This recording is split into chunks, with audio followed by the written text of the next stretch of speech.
உண்மையாவே மக்கள் அழுத்தத்துல இருக்காங்களா? விஜய் அழுத்தத்துல இருக்காரா? அழுத்தம் எனக்கு இல்ல. என்ன பார்த்தா பயமா? இந்த மூஞ்ச பார்த்தா பயப்படுற மாரியா இருக்கு. அப்படின்னு இவரு இதெல்லாம் சொல்ல சொல்ல தான் எனக்கு என்னமோ அவர் மேல சந்தேகம் ஜாஸ்தியாகுது. பஞ்ச் டயலாக் இருந்தது. நானா? என்ன பார்த்தா பயமா? அதுவா? இதுவா? சரி பைபிள்ல இல்ல. பயம் கிடையாதுல்ல. பொங்கல்லேருந்து நமக்கு வந்து சுதந்திர தினம் இப்ப. இப்ப இந்த ரிப்பப்ளிக் டே வரலும் எவ்வளோ நாள் கேப் இருந்துச்சு? இதுவரையிலும் இவர் என்ன பண்ணிக்கிட்டு இருந்தாரு? இப்போ நான் பேசினது வந்து 2.2 கோடி ரேஷன் கார்டு இருக்குது, ஒரு வீட்டுக்கு ஒரு ஓட்டுக்குதுன்றது ஒன்றே மனப்பாடம் பண்ணிக்க தெரியுது. எவ்வளோ கரண்ட் பில்லு எவ்வளோ பேர் கட்டுறாங்க, அதில் வந்து சின்ன கன்சியூமர் யார், குடிசை வீட்டில் இருக்கிற கன்சியூமர் யார், விவசாயிகள் கன்சியூமர் யார், எம்எஸ்எம்இ சிறு குறு தொழில் பண்ணுற கனெக்ஷன் எவ்வளோ இருக்குது, பெரு தொழில் பண்ணுற கனெக்ஷன் எவ்வளோ இருக்குது, இதெல்லாம் தெரியுமா? 40% ஓட்டு இந்த கட்சிக்கு இருக்குமே ஆனால் பிரேமலதா விஜயகாந்த் இன்னைக்கு அவங்களோட கூட்டணியில் இருப்பார். சட்டமன்ற தேர்தலில் 70% போலிங் ஆகுது, தோராயிரமாக அப்ராக்சிமேட்டாக எல்லா தேர்தல் எடுத்த ஆவரேஜ். நீங்களே 40% எடுத்துன்னு போட்டிங்கன்னா படத்துக்கு பிளாக்ல காசு வாங்குறியா இல்லையா? எந்த ஆட்சி இருந்தாலும் அப்போ இது இருக்குது. அப்போ நீ யார் ஃபஸ்ட்டு அதை சொல்லு. உன் படத்துக்கு பில்லு போட்டு தான் வாங்குறீங்களா ஃபஸ்ட்டு? ரெண்டாவது, அம்மையார் ஜெயலலிதா கிட்ட கை கட்டி நின்னியே, நீ தைரியமான ஆளா? இப்போ மக்களே போய் சந்திக்காமல் நான் தான் எம்ஜிஆர் சொல்லிட்டு புருடா விட்டுட்டு இருக்கிறாரு அப்படின்னு சொல்லி நாளைக்கு இபிஎஸ் போய் சொல்கிறாரு. இபிஎஸ் எது சொன்னாலும் அவங்க கேட்குறாங்க. அண்ணாமலை வேணான்னா கேட்குறாங்க, இவ்வளோ தான் இந்த மாதிரி தான் சீட்டு, ஓபிஎஸ்ஸை சேர்க்கக்கூடாதுன்னா கேட்குறாங்க. எனக்கு அழுத்தம் இல்லை, எனக்கு பயம் இல்லை, நானா பயமா அதுவா இதுவா? யாருமே கேட்கவே இல்லையே. நீங்கள் பயந்தீங்கன்னா யாருமே கேட்கலையே. நீங்களா எதுக்கு இதெல்லாம் வாக்குதல் ஒப்புமூலம்லாம் கொடுக்குறீங்க? எங்கே வந்து ஒப்புதல் வாக்குமூலம் கொடுக்கணுமோ அங்கே கொடுக்கல. நியூஸ்பிக்ஸ் இந்தியா நேயர்களுக்கு வணக்கம். இன்று நம்மோட சிறப்பு விருந்தினர் மூத்த பத்திரிகையாளர் கோட்டீஸ்வரன் அவர்கள். வணக்கம் சார். வணக்கம். நேயர்களுக்கு அன்பு வணக்கம். விஜயோட பேச்சை நீங்களும் கேட்டிருப்பீங்க. நான் அழுத்தத்துல இல்ல, தமிழ்நாட்டு மக்கள் தான் அழுத்தத்துல இருக்காங்க அப்படின்னு சொல்லியிருக்காரு. உண்மையாவே மக்கள் அழுத்தத்துல இருக்காங்களா? விஜய் அழுத்தத்துல இருக்காரா? அவருக்கு தேவையில்லாத ஒரு விஷயம் அழுத்தன்றது இது சப்ஜெக்டே கிடையாது. வந்த ஒரு செயல் வீரர் கூட்டம். செயல் வீரர் கூட்டம்னா என்னென்னா, பூத் வேலை எப்படி பார்க்குறீங்க, பிரச்சாரம் எப்படி பண்ண போகிறீங்க, எந்த மாதிரி வேட்பாளர் எதிர்பார்க்குறீங்க, படித்த வேட்பாளர் இருக்குமா இல்லை பெண் வேட்பாளர் நிறைய போடணுமா, அந்த மாதிரி விஷயங்கள்லாம் பேசுவாங்க. அந்த இடத்துல வந்து அவருக்கு அழுத்தம் இருக்குது அப்படின்றத சொல்லிட்டு போயிட்டார். மக்களுக்கெல்லாம் அழுத்தம் கிடையாது. மக்களுக்கு என்னங்க, ஒரு கட்சியை பிடிச்சா ஓட்டு போட போகிறாங்க, கட்சியை பிடிக்கலன்னா மாற்றி போட போகிறாங்க, அவ்வளோதானே. இதில் மக்களுக்கு என்ன அழுத்தம் இருக்குது? மக்களுக்கு கோவம் ஒன்று வரும் தேர்தல் ரீதியாக. ஒரு கட்சியை பிடிக்கலன்னா அது கோவத்தில் மாற்றி போடுவாங்க, அந்த கட்சியை பிடிச்சுன்னா சேர்த்து போடுவாங்க. அவருக்கு இருக்கிற அழுத்தத்தை மக்களுக்கு இருக்கிற மாதிரி சொல்லிட்டு போயிட்டார். மேபி அவர் வந்து கொஞ்சம் பிளட்லாம் செக் பண்ணி பார்த்தா மேபி அழுத்தம் இருக்கும். திமுக மறைமுகமா கூட்டணியில இருக்கு, அதிமுக நேரடியா கூட்டணியில இருக்கு அப்படின்னு சொல்றாரு. ஆனா அவருக்கு வந்த பிரச்சனைகளை பத்தி ஒரு வரி கூட எந்த இடத்துலயுமே அவர் பேசவே இல்லை. அவரோட 500 கோடி படம் வந்து வெளிவருமா வராதாங்கிற கேள்விக்குறி பெருசா இருக்கு. இந்த மாதிரி தன்னோட பிரச்சனைகள் குறித்து எங்கேயுமே வாயே திறக்காம திருப்பி திருப்பி அதிமுக திமுகவை டார்கெட் பண்ணி மட்டுமே பேசியிருக்காரு. இதை எப்படி பாக்குறது? மக்களுக்கு நல்லது செய்கிறது, மக்களுக்கு சேவை செய்கிறதுலாம் அப்புறம் இருக்கட்டும். முதல்ல அவர் கட்சிக்காரங்களை தாண்டி ஃபேன்ஸ் நிறைய பேர் இருக்கிறாங்க அவருக்கு. அவங்க இந்த ஜனநாயகம் படம் வருமா வராதான்னு சொல்லிட்டு நேற்று எதிர்பார்த்துருப்பாங்க. ஸோ அவங்களோட தேவையை கூட நேற்று அவர் பூர்த்தி செய்யலை. இன்னொன்று, அவர் வந்து அழுத்தம் எனக்கு இல்லை, என்னை பார்த்தா பயமா, இந்த மூஞ்ச பார்த்தா பயப்படுற மாதிரியா இருக்குது அப்படின்னு இவர் இதெல்லாம் சொல்ல சொல்ல தான் எனக்கு நம்ம அவர் மேலே சந்தேகம் ஜாஸ்தியாகுது. இப்போ ஜனநாயக படம் உண்மையிலே அவருக்கு வந்து ஒரு அழுத்தம் இல்லை கொள்ளனா நேற்று அவர் அதை பற்றி பேசியிருக்கலாம். Is not casual. உட்காந்துருக்கும்போது கூட பாருங்கள் அப்படி யோசிச்சுட்டு இருக்காரு. 4 பேரை பார்த்து சிரிக்க மாட்டேன்றாரு.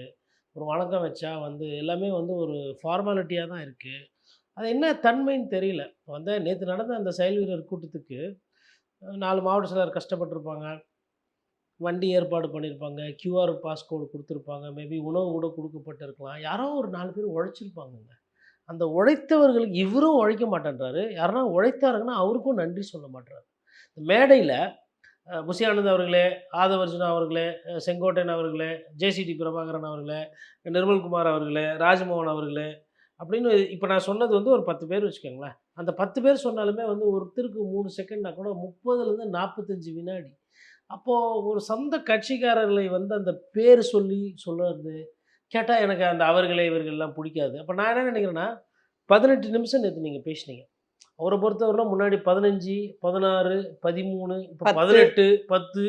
அப்போது மேக்ஸிமம் என்ன ஒரு டபுள் பண்ணால் கூட 36 நிமிஷம் தான் பேச போகிறாரு.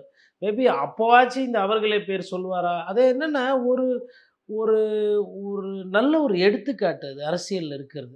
இவர் வந்து இன்னைக்கு இளம் நடிகர், இளம் தலைவர். இவர் பண்ற அரசியல பார்த்துட்டு நெறைய பேர் வந்துட்டு, ஓ! இதான் அரசியல்னு நெனைக்கிறாங்க. ஆனா, அவரு எவ்வளோ அரசியல்ல தப்பு பண்றாருன்றது இளைஞர்களுக்கு தெரியாது. அதுவும் ஒரு ரசிகர்களுக்கு தெரியாது. விஜய் வந்து ரசிகர்களை வந்து அரசியல் படுத்துவார்ன்னு பார்த்தா, இவரு அரசியலே வந்து தப்பு தப்பா பண்றாரு. ஒரு நன்றி சொல்றது, ஒரு தலைவர் மற்றவர்கள் தப்பு செஞ்சா கண்டிக்கிறது அப்படின்றது கிடையாது. இப்ப நேத்து நடந்தது வந்து என்னை பொறுத்தவரையிலும், ஒரு திரைப்பட நிகழ்ச்சி போல நடந்துச்சு. பஞ்ச் டயலாக் இருந்தது. நானா? என்ன பார்த்தா பயமா? அதுவா? இதுவா? சரி பைபிள்லல்ல. பயம் கிடையாதுல்ல. பொங்கல்லேருந்து நமக்கு வந்து சுதந்திர தினம் இப்ப. இப்ப இந்த ரிப்பப்ளிக் டே வரலும் எவ்வளோ நாள் கேப் இருந்துச்சு. இதுவரையிலும் இவர் என்ன பண்ணிக்கிட்டு இருந்தாரு? பயமா? அழுத்தமான்றத அப்பயே சொல்லியிருக்கலாம்ல. சரி உங்களுக்கு கூச்ச சுபாவம் பத்திரிகையாளர பார்க்க கொஞ்சம் லைட்டா டர் ஆயிடுவீங்க. சரி ஒரு வீடியோ, ஒரு காணொளியில, ஒரு ட்விட்டர், ஒரு ஸ்டேட்மெண்ட் எனக்கெல்லாம் பயம்லாம் கிடையாது. மடியில கனம்ல, பாதியில பயம் இல்லன்னு சொல்ல வேண்டியது தானே! அதாவதுங்க அவர் வந்து ஒரு டெம்பரரி அரசியல்வாதி. பார்ட் டைம் பாலிடிக்ஸ் பண்றாரு. அவருக்கு மக்கள் பிரச்சனை மீதோ, மக்களோட துன்பங்கள் மீதோ, மக்களுக்கு தேவைப்படுகின்ற அரசியல் மீது புரிதலே இல்லாம இருக்கிறார். ஊழல கட்டாயம் ஒழிப்போம்ன்னு சொல்றாரு. எனக்கு எந்த அவசியமும் கிடையாது. அதனால நான் ஊழல் செய்ய போறதில்ல. ஒருவேளை அவசியம் இருந்தா அப்ப ஊழல் செய்வாரான்னு ஒரு கேள்வி வருது. என்னை பார்த்து என்ன கூட இருக்கவங்களும் அதே மாரி இருக்கணும் அப்படி எல்லாம் சொல்றாரு. ஆனா ஊழலுக்கும் இந்த அரசியலுக்கும் தமிழ்நாட்டுக்கும் ஒரு தொடர்பு இருக்குல்ல சார். இவர் பேசுறது சரியா? சரியான முறையில தான் ஊழலை அட்ரஸ் பண்றாரா? பாதி சரி, பாதி குழப்பம். அதாவது பாதி சரி என்னன்னா, ஊழல் என்பது நாட்டில் இருக்கக்கூடிய பிரச்சனை. இந்த ஊழல்னா மக்களோட வாழ்வாதாரம் மேம்படும். மேலை நாடுகளுக்கு இணையாக வந்து தமிழ்நாடோ, இல்ல இந்திய திருநாடோ போகக்கூடிய தன்மை என்பது இருக்கிறது. நம்ம வந்து இங்க ஊழல்னால வந்து மக்களுக்கு கிடைக்க வேண்டிய விஷயங்கள் கிடைக்காம கருப்பு பணம் இருக்குது. இது இது நாட்டுல இருக்க பிரச்சனை தாங்க. அதுல டவுட்டே கிடையாது. விஜய் அவர்கள் நேத்து ஊழல் பேசினது சரியானா 100% சரி. ஆனா ஒருத்தரை பார்க்கும்பொழுது அவர்கள் ஒரு முன்மாதிரியா இருக்கணும். You lead lead from as an example. நீங்க வந்து ஒரு ஒரு விஷயத்த முன்னெடுத்தீங்கன்னா, நீங்க முதல்ல இருந்து அதுக்கு உண்டான காரணிகள் காட்டணும். உதாரணத்துக்கு அவருக்கு பிடிக்கிற மாரியே சொல்றேன். ஜனநாயகம் படம் தியேட்டர்ல ஓடும்போது, பாப்கார்னு நீங்க ரூ. 250 வாங்கக்கூடாது. பாப்கார்னுக்கு நீங்க ரூ. 150 வாங்காதீங்க. ஏதோ என்னால முடிஞ்சது. இந்த விஜய் படத்த பார்க்க வர ஏன் சொந்தம். ஒரு ஒரு வீட்லயும் நான் போயிட்டேன். உங்கள் வீட்டு பிள்ளை நான் இருக்கிறேன். எனக்கு ஓட்டு போட தயாராயிட்டாங்க. என்ன முதலமைச்சராக்க தயாராயிட்டாங்க. அதாயிட்டாங்க, இதாகிட்டாங்கன்னு நேத்து பேசினாங்க இல்லையா? வெறும் இத ஒண்டி செய்ய சொல்லுங்க. இந்த விஜயால நெனச்சா இது முடியாதா? அவர் முதலமைச்சராகி சட்டம் போடுறது, திட்டம் ஏத்துறது, சட்டசபையில பேசுறதெல்லாம் அப்புறம் இருக்கட்டும். இத ஒண்டி செய்ய சொல்லுங்க பார்க்கலாம். நான் அப்ப ஒத்துக்கிறேன். அதாவது இவரு பெரிய உச்சக்கட்ட நடிகர்ல. இல்ல குறைந்தபட்சம் அது கூட வேணாங்க. குழந்தைகள் வரும்போது பாப்கார்ன் இலவசம். இல்ல பாப்கார்ன் ரூ. 10. நீ இலவசமா குடுக்க வேணாம்ப்பா. நீ இலவசத்துக்கு எதிர்த்தான ஆளு. நான் சொல்றேன் அந்த பாப்கார்னோட விலையே ரூ. 10 தான். தியேட்டர்ல குழந்தைங்க சாப்பிடுற பொருளு. எதுக்கு அவ்வளோ காசு? இது இது ஊழல் இல்லையா? இவரு என்னைக்குன்னா இவரு படத்துல பிளாக் டிக்கெட் போறத தடுத்திருக்காரா? ஒரு ரூ. 200 விக்க வேண்டிய படத்த ஃபர்ஸ்ட் டே ஃபர்ஸ்ட் ஷோன்ற பேர்ல ரூ. 2000 ரூ. 1500 குடுத்து நீங்க விக்கிறீங்க. இன்னொன்னு, இத வாங்குறவங்களோட தன்மை தான் ரொம்ப முக்கியம். எந்த பணக்காரரோ, கார்ல போறவரோ, விமானத்துல இவரு மாரி ஸ்பெஷல் ஃப்ளைட்ல போறவங்கலாம் இப்படிலாம் ஃபர்ஸ்ட் டே ஃபர்ஸ்ட் ஷோன்னு கிரேசியா இருக்க மாட்டாங்க. ஆதவர்ஜுனா எம்ஜிஆரோட படத்த குடுக்குறாரு. Photo book குடுக்குறாரு. அத வாங்குறீங்களே கை நீட்டி உங்களுக்கு கூசாது? என்னைக்குன்னா எம்ஜிஆர் படம் இந்த மாரி அதிகமா காசு வாங்குனாங்க. அது நீங்க எந்த படம்னா எடுத்துக்கங்க. படகோட்டி, இல்ல வந்துட்டு நெறைய படம் நடிச்சிருக்காரு அவரு. அது மாரி எவ்வளோ படம் நெறைய ஹிட்லாம் இருக்கு. அப்போ இருந்த அந்த காலத்துகட்டத்தில படம் பார்த்தவங்களலாம் நான் கூப்பிட்டு நானும் நெறைய பேர்கிட்ட கேட்டேன். எம்ஜிஆர் படங்கள் எப்படி இந்த மாரி பிளாக்லாம் இல்லப்பா அந்த ஃபர்ஸ்ட் நாள் வந்து ஆரவாரம் இருக்கும். டிக்கெட் கிடைச்சா போவோம், இல்லன்னா இல்ல அடுத்தது போவோம். எம்ஜிஆர் மாரி வேஷம் போட்டுன்னு போவாங்க. அதே மாரி உலகம் சுற்றும் வாலிபன்ல நெறைய கெட்டப்ல வருவாரு. ஒவ்வொருத்தரும் ஒரு ஒரு கெட்டப் போட்டு எங்களுக்குள்ள போவோம். மத்தபடி இந்த இந்த டிக்கெட்டுக்கெல்லாம் இவ்வளோ கிடையாது. ஒரே நாளில் வந்து 3 ஷோ பார்த்ததெல்லாம் இருக்குது. ஒரு தேட்டரில் பார்ப்போம், அதே ஷோ போய் பார்ப்போம். அப்படிலாம் இருந்தோம். இப்போ 4 நாளில் லம்பாக அடிச்சுன்னு போயிடணும் காசை. இவருக்கு தேவையில்லைல்ல. இவருக்கு எதுக்கு 200 கோடி ரூபா சம்பளம்? அவ்வளோ முற்றும் துறந்த முனியா நீங்கள்? பணத்தை நீங்கள் அப்போ ஆசையே பட மாட்டீங்க. தனி விமானத்தில் போக மாட்டீங்க. பண்ணை வீட்டில் இருக்க மாட்டீங்க. துபாய் போக மாட்டீங்க. இதெல்லாம் வந்து ரசிகர்கள் கேட்பாங்க. என் போன்ற பத்திரிகையாளர்கள் இதெல்லாம் கேட்போமா? ஆட்சி அதிகாரத்தில் இருக்கிறவங்களே அவ்வளோ கேள்வி கேட்குறோம். நீங்கள் ஆட்சிக்கு வரணும்னு ஆசைப்படுறீங்க. தப்பு கிடையாது, வாங்க. நீங்கள் பேசுகிற அரசியல் இதுதான் அரசியல் நம்புகிறாங்க. அப்போது இந்த இளைஞர்கள்கிட்ட ஐயா கக்கனை படித்தவன், ஜீவாவை பார்த்தவன், காந்தியை பார்த்தவங்க, நேரு பற்றி படித்தவங்க, காமராஜரை பார்த்தவங்க, அண்ணாவை பார்த்தவங்க, என்ன அரசியல் நாங்கள் சொல்கிறது? ஒருத்தர் வருவார், ஃபஸ்ட்டு டே ஃபஸ்ட் ஷோவில் நிறைய டிக்கெட் சம்பாதிப்பார், கோடிக்கணக்கில் பணம் வாங்குவார். அவர் கேட்டால் தன்னை அண்ணான்னு சொல்லுவார், தன்னை எம்ஜிஆர்னு சொல்லுவார். பாப்கார்ன் 200 விற்பாங்க, 300 விற்பாங்க. அதெல்லாம் கேட்க மாட்டார். பிளாக்கில் விற்பாங்க, அதெல்லாம் கேட்க மாட்டார். ஆனால் அவர் தான் நல்ல அரசியல்வாதி சொன்னால் உடனே லைக்ஸ் போட்டு பாராட்டுவீங்க. ஐயா செந்தில் பாலாஜி பற்றி நீங்கள் விமர்சனம் பண்ணுறீங்க. செந்தில் பாலாஜி என்ன இலக்காக வச்சுருந்தார்? ஒன்று வந்து டாஸ்மாக்கு, இன்னொன்று வந்து கரண்ட்டு பில். நேற்று பேசுனீங்கல்ல 18 நிமிஷம், அதில் இன்னும் ஒரு 2 நிமிஷம் எக்ஸ்ட்ராவா. மக்களே, கரண்ட்டு பில்லு முன்னாடி எவ்வளோ இருந்தது, இப்போ எவ்வளோ இருக்குது? இவ்வளோ யூனிட் போனால் இவ்வளோ ஏறும், இவ்வளோ யூனிட் போனால் இவ்வளோ. நமக்கு வந்து நிலக்கரி இவ்வளோ நம்ம எடுக்கிறோம், நமக்கு வந்து தண்ணி மூலிமா உற்பத்தியாகி இவ்வளோ கரண்ட்டு கிடைக்குது, சூரிய ஒளியில் இவ்வளோ கரண்ட்டு கிடைக்குது. அதுக்கப்புறம் கூடங்குளம் அணுமின் நிலையம் இருக்குது, இதில் இவ்வளோ கரண்ட்டு கிடைக்குது. நான் நாளைக்கு ஆட்சி வந்தால் இந்த சூரிய சக்தியை வந்து நான் ஏற்றுவேன், சோலார் பேனல் நிறைய போடுவேன். அதனால் வந்து உங்களுக்கு இப்போ இருக்கிற கரண்ட்டு சுமை கம்மியாகும். மாதம் மாதம் மீட்டருக்கு போடுறோன்னாங்க கரண்ட்டு பில்லு, இப்போ போடலை. இதெல்லாம் ப்ரிப்பேர் பண்ணிக்கலாம்ல. இந்த நாட்டை ஆளணுன்ற ஆசை ஒண்டி இருக்குல்ல, அதுக்கேற்ற பயிற்சியோ இல்லை அதுக்கேற்ற ஒரு ஒரு புரிதலோ இல்லை ஒரு அது உழைப்பு செலுத்திருக்கணும். சுத்தமாக கிடையாது. இப்போ நான் பேசினது வந்து 2.2 கோடி ரேஷன் கார்டு இருக்குது, ஒரு வீட்டுக்கு ஒரு ஓட்டுக்குதுன்றது ஒண்டி மனப்பாடம் பண்ணிக்க தெரியுது. எவ்வளோ கரண்ட் பில்லு எவ்வளோ பேர் கட்டுறாங்க, அதில் வந்து சின்ன கன்சியூமர் யார், குடிசை வீட்டில் இருக்கிற கன்சியூமர் யார், விவசாயிகள் கன்சியூமர் யார், எம்எஸ்எம்இ சிறு குறு தொழில் பண்ணுற கனெக்ஷன் எவ்வளோ இருக்குது, பெரு தொழில் பண்ணுற கனெக்ஷன் எவ்வளோ இருக்குது, இதெல்லாம் தெரியுமா? நான் நீந்த போகிறேன், கடல்லையோ ஆற்றுலையோ குட்டையிலையோ குளத்துலையோ இல்லை கிணத்துலையோ, எவ்வளோ ஆழம்னு தெரியணும்ல. டேய் எப்பா, அப்படி தெரியாமல் போனால் முழுகி செத்து போயிருவீங்கடா. அங்கே சப்போர்ட்டிங் ஆள் இருப்பாங்க, ஜாக்கெட்டு போடுவாங்க, முக்கிச்சா கூட டூப்பு போட்டு நீந்துவாங்கன்னா, ஹலோ என்னங்க நீங்கள்? ஒரு படத்தில் நடிச்சிருப்பாரு பாருங்க ஒரு ஷாட்டு அப்படின்னு. அவங்கக்கிட்ட அதாவதுங்க, இளைஞர்களை அரசியல் படுத்துறதும் கிடையாது, அவர் பண்ணுற அரசியல் தவறான புரிதல், தவறான அரசியல். விஜய்க்கு வந்து அரசியல் கட்டமைப்பு இருக்கா? எப்படி இவங்க தேர்தலை எதிர்கொள்வாங்க? நேத்து அவங்க ஒரு வார்த்தை சொல்றாங்க, எங்க கிட்ட 70,000 பூத் கமிட்டி மெம்பர்ஸ் இருக்கிறாங்க, அதனால அதை பத்தி எல்லாம் நீங்க கவலைப்படாதீங்க அப்படிங்கிறாரு. 70,000 மெம்பர்களும் அவங்க எல்லாம் ட்ரெயின்டு பர்சனா இருப்பாங்களா உண்மையாவே? ஏன்னா இதுல நிறைய டெக்னிக்கலா நிறைய விஷயங்கள் இருக்கு. எவ்வளவு பேர் ஓட்டு போட்டிருக்காங்க, அவங்க யார் ஓட்டுக்கு போட்டிருக்காங்கன்ற வரைக்கும், அதிமுக பூத் கமிட்டி மெம்பரோ, திமுக அந்த தெருவுல எத்தனை பேர் இருக்காங்க, அந்த அளவுக்கு அவங்க டீட்டெயில் எடுத்து வச்சிருப்பாங்க. எஸ்ஐஆர்னு ஒண்ணு வந்திருக்கு. இந்த மாதிரியான டெக்னிக்கல் விஷயம்லாம் இவங்க இந்த 70,000 பேரையும் ட்ரெயின் பண்ணி வச்சுதான் தேர்தல்ல இறக்குறாங்களா? 70,000 பேர் அவங்க தேர்தலை ட்ரெயின் பண்ணி இருந்தால், இந்த நேரம் அந்த பூத் லெவலில் இருக்கிறவங்க மக்களை போய் சந்திச்சிருப்போம் குறைந்தபட்சம். ஏன் அப்படின்னா, இவர்கள் இளைஞர்கள். மற்ற பெரிய கட்சிகள் போல் இவங்களுக்கு வந்து அனுபவம் கிடையாது. இது என்னதான் அப்படின்னு சொல்லி போய் பார்க்க ஆரம்பிச்சிருப்பாங்க.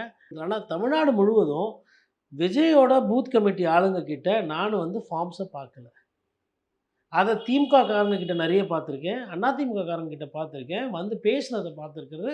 அதாவது நானும் பார்த்துருக்கேன் களத்தில், நிறைய இடம் தொகுதிகள் போய் சுற்றி பார்க்கும்போது மற்றவர்கள்கிட்ட கேட்கும்போது அந்த வேலையை அவங்க பண்ணியிருக்காங்க. இன்ஃபேக்ட் எலக்டோரல் ஆஃபீஸர் கொடுத்த ப்ரெஸ் ரிலீஸ்லேயே எந்தெந்த கட்சியிலேருந்து எவ்வளோ எவ்வளோ ஃபார்ம் வந்திருக்குன்னு கொடுத்துருக்குறாங்க. இது இளைஞர்கள் சம்மந்தப்பட்ட கட்சி. அவங்க அவங்க யங்ஸ்டர்ஸ் இருக்காங்க.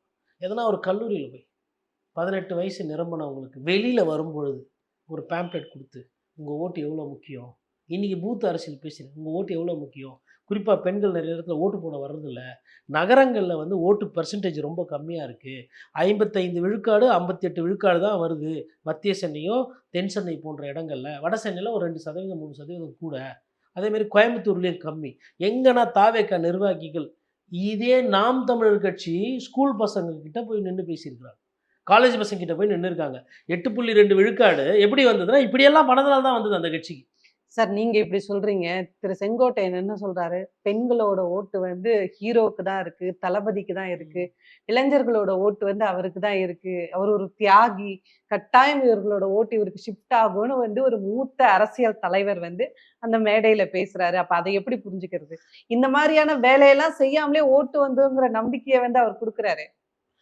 ஒரு நல்ல நண்பரோ, இல்ல நல்ல அரசியல் ஆளுமையோ, இல்ல ஒரு அரசியல் ஆலோசகரோ, ஒரு அரசியல்வாதி தப்பு பண்ணும்போது கோச்சா பரவாயில்லன்னு சொல்லிட்டு உண்மைய சொல்லணும்.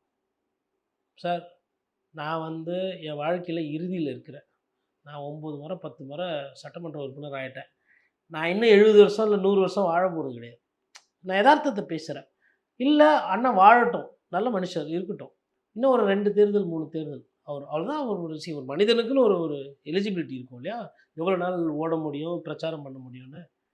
நீங்க பண்ற இந்த பங்களா அரசியல் இது செட் ஆவாது. ஆனா அவர் நேத்து ஒரு உண்மைய சொல்லியிருக்கிறாரு அவரு. காது விசில் கிட்ட அடிக்கிறது போய் சம்பந்தமா. வயசானவங்க கிட்ட அடிக்காதீங்க, எரைச்சல் வரும். ஆமா. வர ஓட்டும் ஓடி போடும், வராதுன்னு சொல்லியிருக்காரு. அது உண்மையிலே பாராட்டணும். பட் என்னன்னா, விஜய் வந்து ஒரு கடவுளா லார்ஜர் தென் லைஃபா இவங்க பிரசன்ட் பண்றாங்க. ஏஞ்சி நின்னா 10,00,000 பேர் வருவாங்க. அவருக்கு இருக்கிற மாஸே வேற. பெண்கள் ஓட்டு போட்டுருவாங்க, வயசானவங்க ஓட்டு போட்டுருவாங்க, அவங்க போடுவாங்க, இவங்க போடுவாங்க. அது கடைசியில எங்க போய் நின்னு போச்சுன்னா, இன்னும் தேர்தல் அறிவிப்பு வரல. இவங்களுக்கு என்ன ஓட்டுன்னு அவங்களுக்கே தெரியாது. மக்களும் ஓட்டு போடல. 40% ஓட்டு இருக்குன்ற அளவுக்கு இவங்க இது வந்து ஒரு ஒரு கட்டமைப்பு இல்ல. அதாவது இது வந்து கிட்டத்தட்ட மூளை செலவை. அப்போ மக்கள வந்து ஒரு விஷயத்த நம்ப வைக்கிறது. இதுதான் பெர்செப்ஷன். அதாவது காட்சி. விஜய் வந்துருவாரு. விஜய் ஜெயிச்சுருவாரு. ஏன்னா பயம். விஜய் வரமாட்டாருன்ற உண்மை அவங்களுக்கு தெரியும். அதனால என்ன பண்றாங்க, தனியா நின்னாலுமே மாசு.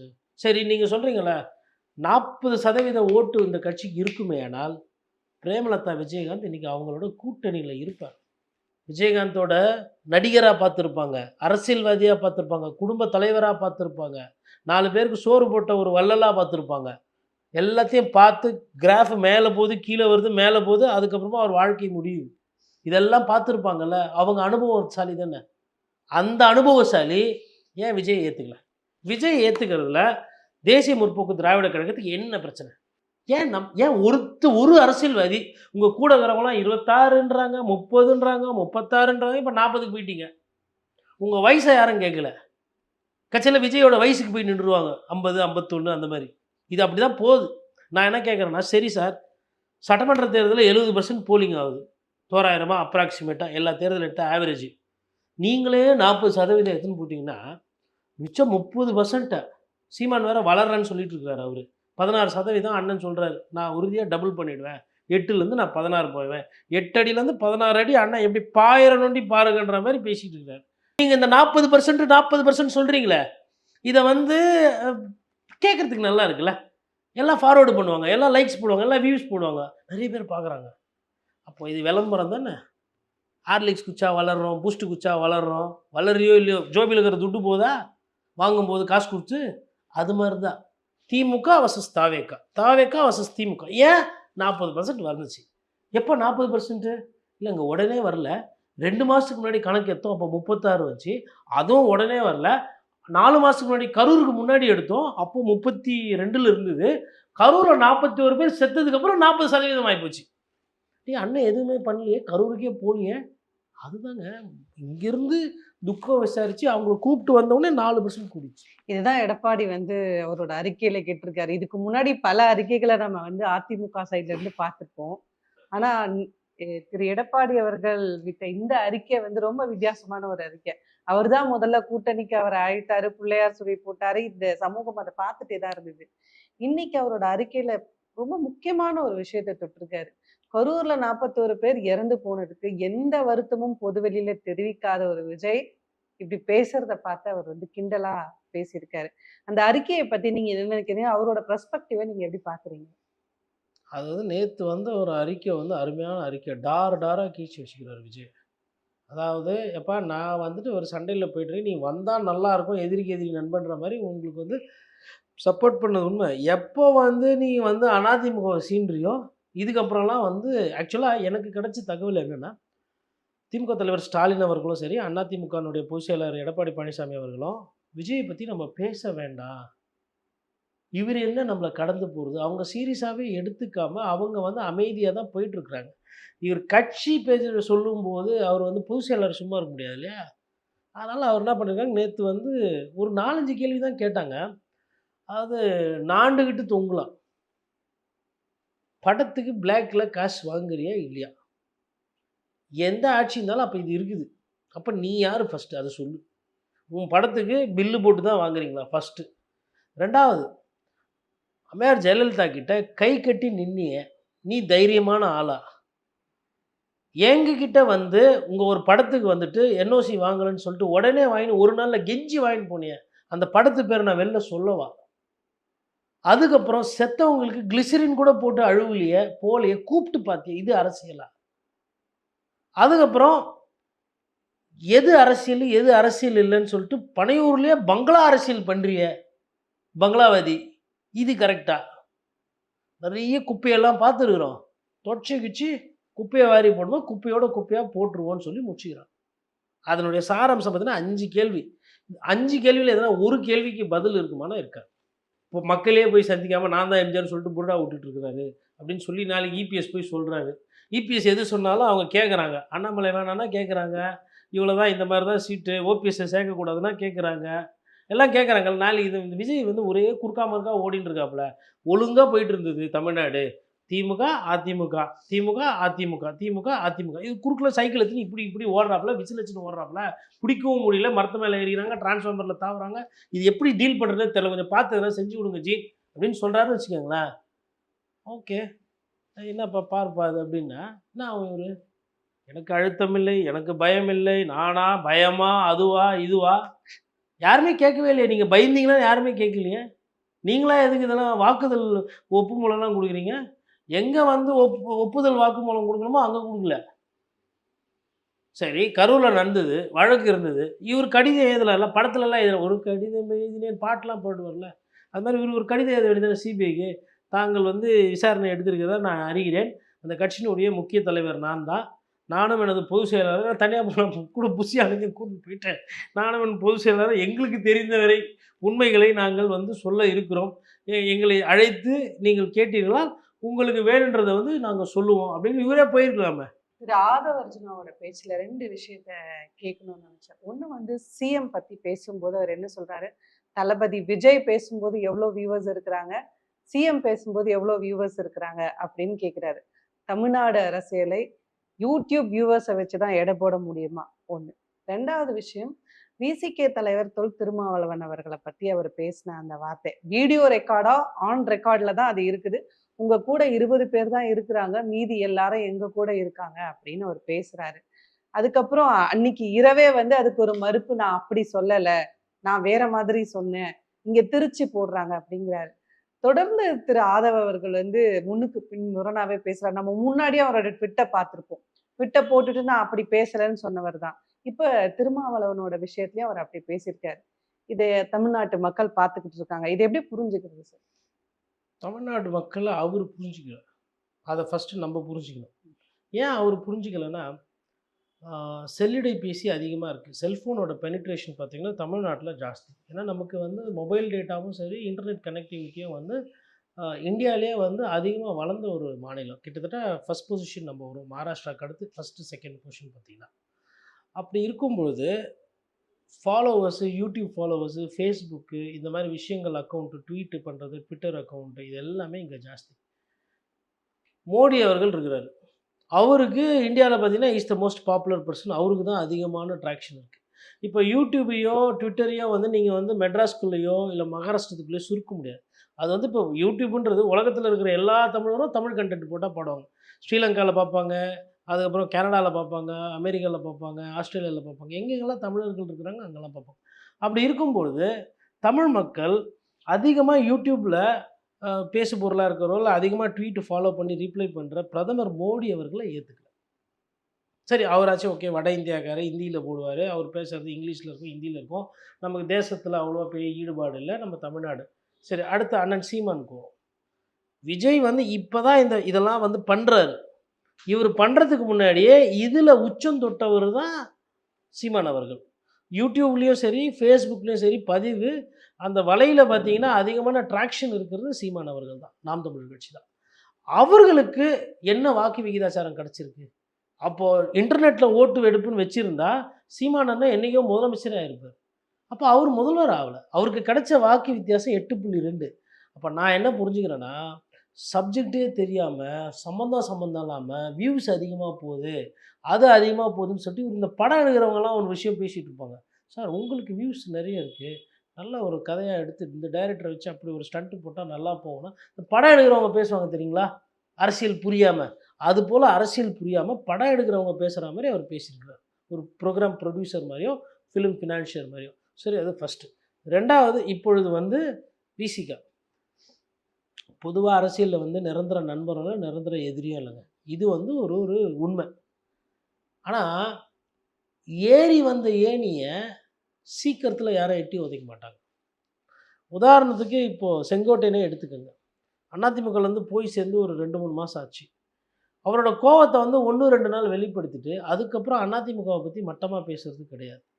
ஏன்னா மட்டமாக பேசினா திருப்பி ஒரு கேள்வி வரும், அங்கேருந்து தானே வந்த நீ, உன்னோட தரம் என்ன, நீ யார், உன் அரசியல் நிலைப்பாடு என்ன, நீ எந்த மாதிரியான ஆள் அப்படின்ற அந்த கேள்வி வரும்.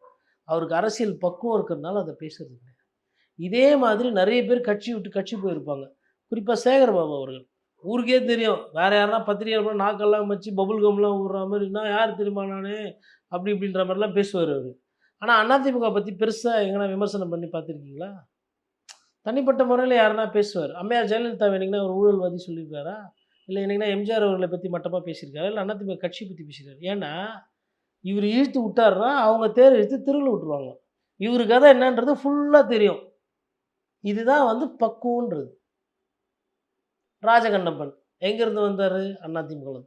அவர் என்னைக்குன்னா அதிமுகவில் எதனா ஏடா கூடமாக பேசி, ஏன்னா அரசியல்ன்றது எவ்வளோ பேசணும், எதுக்கு பேசணும், எப்போ பேசணும், எந்த நேரத்தில் பேசணும் அப்படின்றது அவங்களுக்கு தெரியும். நம்ம கண்ணாடி வீட்டில் இருக்கிறோமே, நம்ம கல் எறிஞ்சு அவங்க திருப்பி அடிச்சா நம்ம வீடு ஒஞ்சிருமேன்றது அவங்களுக்கு தெரியும். இன்னொன்று படுத்துக்கின்னு இருக்கிறாங்க இவங்கெல்லாம். படுத்துன்னு இருக்கும்போது நீங்கள் ஆகாயத்தை பார்த்து எதுவும் துப்பவோ எதுவோ படக்கூடாது. இந்த அடிப்படை தெரியாதவர் தான் ஆதவர்ஜன். அப்போது அவருக்கு ஒரு ஒரு முகாந்தம், ஒரு விளம்பரம், ஒரு முகவரி கொடுத்தது விடுதலை சிறுத்தைகள் கட்சி. நான் இந்த விஷயத்தில் அண்ணன் திருமாவளவனை தான் தப்பாக சொல்கிறேன். இந்த மாதிரி பணபலம் இருந்து வந்தவருக்கு, உழைப்புக்கு சம்பந்தம் இல்லாத ஒருத்தருக்கு, வெறும் வாயை வைத்து பேசக்கூடிய இந்த மாதிரி நபருக்கு அவர் வந்து அதீத முக்கியத்துவம் கொடுத்துட்டார். இது வந்து ஐயா ஆளூர் ஷானவாஸ் போன்றவர்களோ, அதாவது காசு பணத்துக்கு அப்பாற்பட்ட அரசியல் செய்பவர்கள் இன்னும் விடுதலை சிறுத்தைகள் கட்சியில் நிறைய பேர் இருக்கிறாங்க. அதை நான் நம்புகிறேன். அந்த மாதிரி ஆட்களுக்கு இவர் ஒரு வேளை கொடுத்துருந்தாருன்னா இன்றைக்கி அவருக்கு இந்த நிலைமை கிடையாது. இப்போ அரசியலில் நீங்கள் செய்கிற தப்பு இருக்குது. அதேமாதிரி ஐயா நாஞ்சில் சம்பத் அவர்கள் எந்த கட்சிக்கு போனாலும் சேர்த்துக்குவாங்க. அதுக்கப்புறம் அந்த கட்சியிலேயே அவர் திட்டிட்டு போயிடுவார். இது அரசியல்வாதிகள் பண்ணக்கூடிய தப்பு. இப்போது தாவேக்கெல்லாம் இணைஞ்சிருக்கிறார். நீங்கள் வேணால் எழுதி வச்சுக்கோங்க, கொஞ்ச நாள் கழித்து இதே விஜயை வந்து அவரே திட்டுவார். இதெல்லாம் நடக்கும். ஏன்னா ஹிஸ்ட்ரி ரிப்பீட்ஸ் இட் செல்ஃப். அதனால் ஆதவர்ஜனும் அப்புறம் என்ன அந்த ட்வீட்டு மாற்றி மாற்றி நான் அப்படி போடல இப்படி போடலன்னு அது புதுசு கிடையாது. தைரியமாக நிற்கிற மாதிரி ஒரு ட்வீட்டு போடுவார். ஜென்சி புரட்சி வெடிக்கும், போராட்டம் வெடிக்கும், அந்த மாதிரி அந்த ரேஞ்சில் இருக்கும். 10 நிமிஷம் கழிச்சு பார்த்தா எங்கப்பா இங்கே ஒரு புலியோ ஒரு சிங்கமும் உரும்பிட்டு இருக்குது அப்படின்னா, இல்லைங்க அது பூனைக்குட்டிங்க மியாவும் அப்படின்னு சொல்லிட்டு அது போட்டதும் அதுவே டெலீட் பண்ணிட்டு போயிடுச்சுங்கன்னு வாங்க. அதுதான் இப்போ நாம் தமிழர் கட்சி நீங்கள் கண்டுக்கிறதே இல்லை. நேற்று தான் பேசியிருக்கிறீங்க. என்றைக்குன்னா ஒரு விஷயத்தை சீமான் அவர்கள் சொல்லிட்டு நான் அப்படி சொல்லலை சொல்லியிருக்காரா? மிகப்பெரிய பிரபலம் ஐயா பெரியார், தந்தை பெரியார். பெரியாரை பற்றி நல்லாவும் பேசியிருக்கிறாரு, மோசமாகவும் பேசியிருக்காரு. நல்லா பேசினதும் நான் தான், மோசமாக பேசினதும் நான் தான். அது வேறு வாய் இந்த வாயின்னு சொல்லிட்டு மீம்ஸ் ஓடுது. ஆனால் என்ன சொல்கிறாரு, அதுக்கு ஒரு விளக்கம் சொல்கிறார். எனக்கு அன்றைக்கி தெரியல, இன்றைக்கி நான் பேசுகிறேன். அப்போ நான் என்ன சொல்கிறேன்னா, ஒரு விஷயத்தை பேசுகிறது முக்கியம் இல்லை. இதே கலைஞர் நீங்கள் எடுத்துக்கோங்க. ராமரோட தலையை வந்து எடுத்துகிட்டு வந்தால் பரிசுன்ற மாதிரி பேசுகிறார். அதே பேசிட்டு அவரால் கோயில் குளத்துக்கு போயிட்டு அங்கே இருக்கிற இந்துக்களை சந்தித்து ஓட்டு வாங்குற சக்தி தெம்பு திராணி இருந்ததுனால தான் கலைஞர் கருணாநிதி.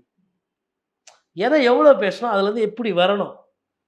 இது எம்ஜிஆர் பாஷையில் சொல்லணும்னா அண்டக்கா கசம் திறந்துட்டு சீசேவன் தெரியும், மூடிட்டு சீசேவன் தெரியும். இவங்களுக்கு திறந்துட்டு சீசே தெரியும், உள்ளே போயிட்டு எல்லாத்தையும் அள்ளி போட்டு திருப்பி வரும் பார்த்தா மூடிடும். ஓடிடிசிஸே தெரியாமல் குகைக்குள்ளே மாட்டிக்குவாங்க. அலிபாபா 40 திருடர்கள். ஏன்னா எம்ஜிஆர் சொல்கிறாங்களா, அதனால தான் அவங்க படத்துலேருந்து அவங்க நம்ம எடுத்துக்காட்டு சொல்கிறோம். அது மாதிரி அலிபாபா 40 திருடர்கள்ல இந்த மாதிரி தான் திருடர்கள் போய் மாட்டிக்குவாங்க. அதனால் அவங்களோட பயணம் என்பது இப்படி தான் போகுது. நன்றி சார். நன்றி.